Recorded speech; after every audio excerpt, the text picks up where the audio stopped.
The Niagara Falls Public Library has about 30 different activities for the kids during March break, which is coming next week. And Becky, I think I'm close to the right number, around 30? Yes, I think that's about right. You have things going on at every one of your branches. Yes, every one of our locations, every single day. How do you choose what fits into which of the locations? Yeah, that's a great question. So we try to tailor it to the families that we know are going to come to those locations, but we know during March break that people are just looking for things to do. So we always try to pair, if we have a program that needs registration, that we also have a program somewhere else that is just to drop in, as many people as welcome can come. You mentioned registration, and you've got exciting news about the registration process. Yes, so we've actually partnered with the city, and we've switched platforms for how our families can register for our programming now. So it's through ActiveNet, and it's the exact same platform that the city and the museum uses. So if a family already has an account with ActiveNet, it's the exact same account, and they can start registering for programming through the library or through the city, through the museum. It's a nice one-stop shop. That saves that panic moment. Oh my gosh, what is my password for that one? Yes, exact same password. You do have to go to our website still to see our programming offerings, but they have the exact same account, same password. Now, I noticed on your website a couple of them are full and some of them don't need registration as well. Yes. So we try to do a good mix because for some programs, we just need to know how many supplies we need to get, and for cost reasons, we need to bring it down a little bit. But we try to make sure we also have at least every day, at least one drop-in program so that we can have the most amount of people coming to the libraries throughout March break. And the way it's set up, as far as I can tell too, there's not like a week-long camp. Everything is just a one day sort of pick and choose, which is fantastic. Yes, we used to do camps, and we found that we were really only tailoring to 15, 20 families, and that was it.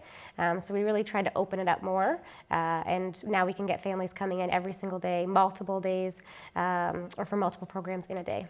You have the television host from CBC Kids coming. Yes. Who exactly is coming? Do you know? Yes, so we have CBC kids coming, and they're doing a live stage show, so kids can participate in that. And then they're also bringing local authors and their mascots. So we have Gary the Unicorn and Daniel Tiger coming, and the kids can meet and greet, take photos with them. There'll be lots of activities that day. So that's Sunday, March 17th. The activities start at 1 p.m.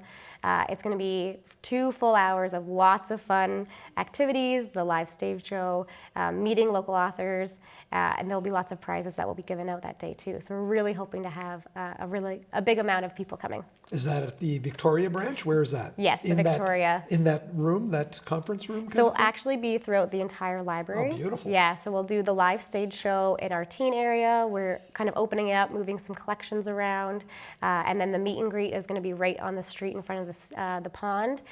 So we're really opening it up to the whole library, and that will allow us to have more people come in too. CBC Kids are expecting about 200, 250 people to come, so we're hoping to get a really great attendance. Excellent. Yeah. What are some of the other exciting ones? Yeah, so we've partnered Not with... that any of them are not exciting, but the ones that really stick out in your mind. Yes, so we've partnered with a couple really cool partnerships for March break.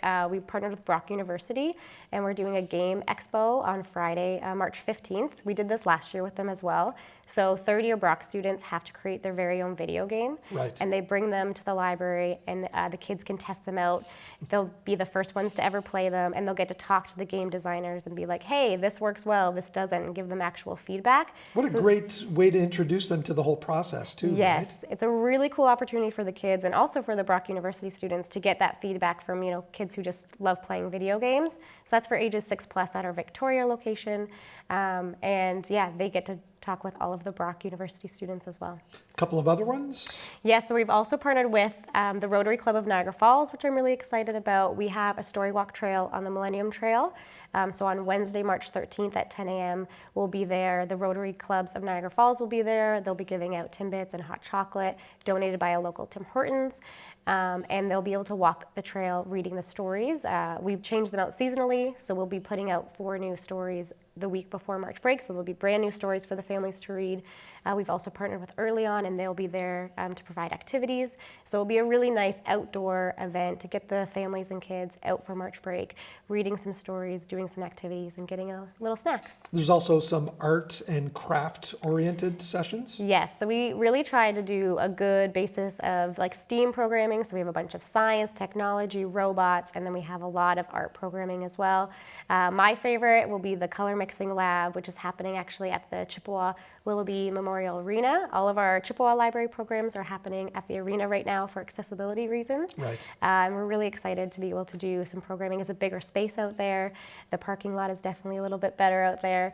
And that's open for ages 3+. And we do recommend Dress to Get Messy for that program. That's always a good draw, right? Yes. Kids love to get messy. Yes, and I think, as much as I'm very, very excited for our CBC Kids Live event, my favorite program for March Break is definitely our potato chip story time. So on Thursday, it's National Potato Chip Day, and we couldn't let that go without doing something, so we're doing a potato chip story time, story books that are focused on potato chips. There'll be activities focused on potato chips, and I will not confirm or deny if you maybe get to eat some potato chips as well on that day, and that's at our Community Center Library on Thursday. Really quickly, where can people find information about all of these? Yes, so we have our program guides that are out at all of our locations, but you can go to our website and go to our programs and activities page, and all of the information is there. It's going to be a busy March break. Very busy. Get busy. some sleep now, Becky. Yeah. Thanks for coming. Thank you for having me.